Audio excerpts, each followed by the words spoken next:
এক তরকারিতেই বাজিমাত। হ্যাঁ বন্ধুরা, আর সেটা যদি হয় শীতের ফুলকপি, বড়ি, আলু দিয়ে শিং মাছ অথবা জিওল মাছের ঝোল, এবং সেটা কালো জিরে বাটায়। তো দেখুন, এটা কালো জিরে বাটায় শিং মাছ অথবা জিওল মাছের যে ঝোল রেসিপিটি আপনাদের সঙ্গে শেয়ার করছি, সেটার কিন্তু ফাইনাল লুক। খুব সুন্দর, অসাধারণ হয় শীতের এই ফুলকপি, বড়ি, আলু দিয়ে শিং মাছের ঝোল। অসাধারণ হয় খেতে। চলুন, এখানে নিয়ে নিয়েছি শিং মাছ। প্রথমে কালো জিরে বাটায় যেহেতু রান্নাটা হবে, সে কারণে মশলাটার প্রিপারেশনটা আমাদের করে নিতে হবে। আমি প্রথমেই নিয়ে নিচ্ছি, দেখুন এখানে 1 চামচ কালো জিরে। তার আগে আমি আপনাদের দেখালাম পেঁয়াজ এবং কিছুটা পরিমাণে আদা এবং রসুন কয়েক কোয়া। আচ্ছা, অবভিয়াসলি এখানে শীতের বড়ি, যেটা চাল কুমড়ো এবং বিউলির ডাল দিয়ে বানানো বাড়ির বড়ি, সেটা কিন্তু আমি পাশাপাশি অন্য কড়াইতে কিন্তু অল্প একটু সর্ষের তেল দিয়ে ভেজে নিচ্ছি।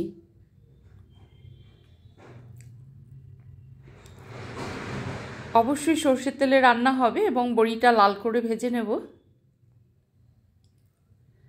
আচ্ছা, এক পাশে বড়িটা ভাজা চলছে, আর এক পাশে আমি রান্নাটা তাড়াহুড়ো করে নেওয়ার জন্য এখানে ফুলকপি এবং আলুটা প্রেসার কুকারে দিয়ে দিচ্ছি।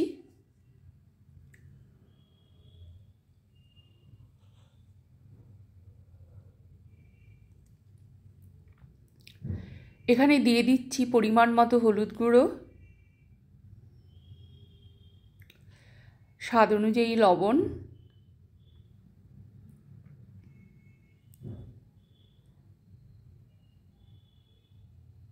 এবং যে গ্রাইন্ড করে যে মশলাটা নিলাম সেটার জারটা ভালো করে ধুয়ে নিয়ে আমি অল্প একটু পরিমাণে 1 কাপ মতো জলটা দিয়ে দিলাম। জাস্ট 3 থেকে 4টে হুইসেল দেব।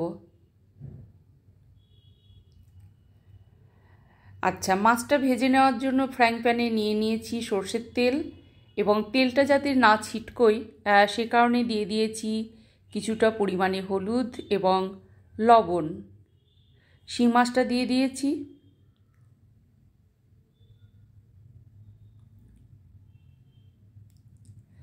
ভালো করে উল্টে পাল্টে জাস্ট লাল করে একটু ভেজে নেব শিঙি মাছটা।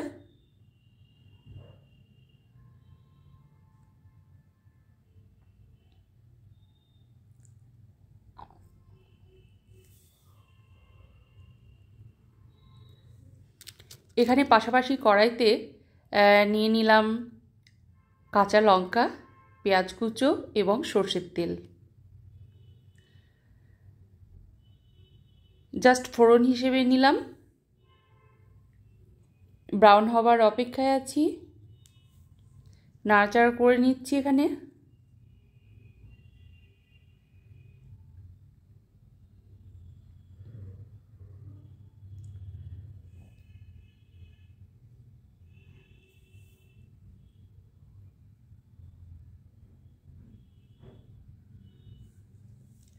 এখানে ফুলকপি এবং আলুটা জাস্ট ভেপারটা আমি বের করে দিলাম,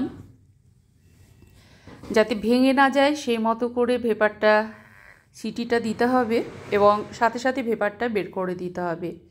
আচ্ছা, ফোড়নটা অলরেডি এখানে রেডি হয়ে গেছে। দিয়ে দিয়েছি স্বাদ অনুযায়ী লবণ এবং পরিমাণ মতো হলুদ গুঁড়ো, এবং দিয়ে দিচ্ছি যে গ্রাইন্ড করে নিলাম যে মশলার পেস্ট, সেটা অলরেডি আমি দিয়ে দিচ্ছি। অবশ্যই আমি দেখিয়ে দিয়েছি কালো জিরে বাটায় যে মশলাটা আর কি বানানো হলো। ভালো করে এখানে মশলাটা কষানো চলছে।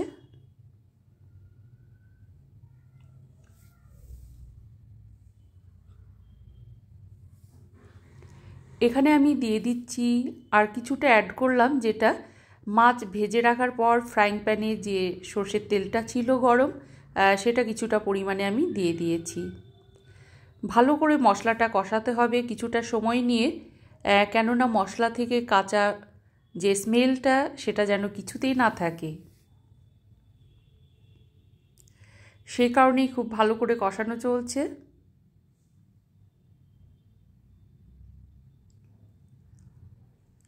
এখানে প্রথমেই দিয়ে দিলাম ভেজে রাখা বড়িটা।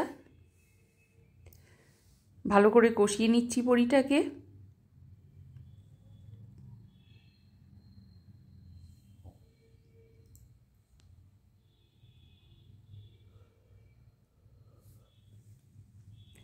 এখানে মশলার পরিমাণটা বেশি দিয়েছি, যেহেতু বড়ি, ফুলকপি, আলু এবং শিং মাছ 4টে জিনিস দিয়ে শীতের যে ঝোলটা আমি বানাবো কালো জিরে বাটায়, সে কারণে মশলাটার পরিমাণটা একটু বেশি আছে।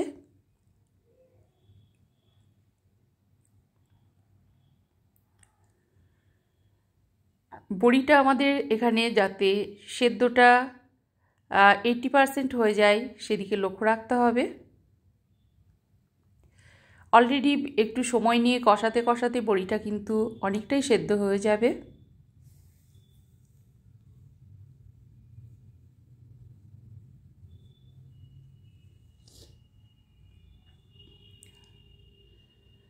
জাস্ট অল্প একটু পরিমাণে জলটা দিয়েছি। আচ্ছা, এখানে দিয়ে দিলাম ফুলকপি, আলু প্রেসার কুকার থেকে দিয়ে দিলাম এবং বড়ির সঙ্গে একটু ভালো করে কষিয়ে নেব।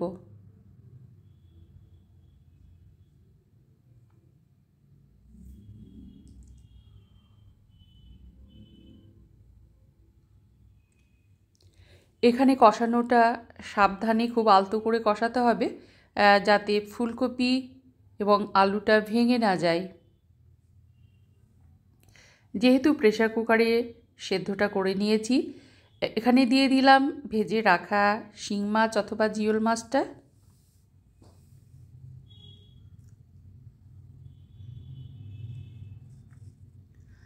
এখানে অ্যাড করছি জল। যে যেমন ঝোলটা পছন্দ করবেন সেই অনুযায়ী কিন্তু জলটা দেবেন।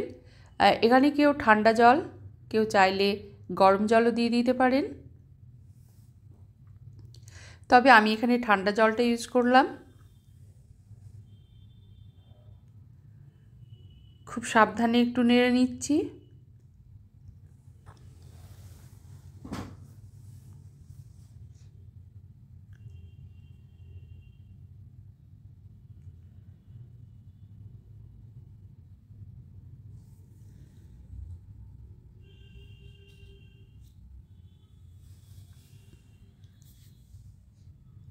এখানে অলরেডি বড়িটা আমি দেখাচ্ছি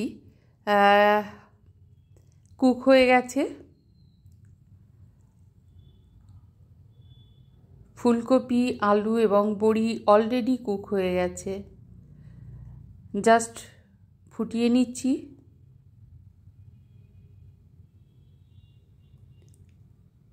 একটু কিছুটা সময় নিয়ে হাতে নিয়ে ফোটানোর কাজটা করতে হবে, অর্থাৎ সমস্ত কিছু যাতে খুব সুন্দরভাবে ফ্লেভারটা একসঙ্গে বেরোয়।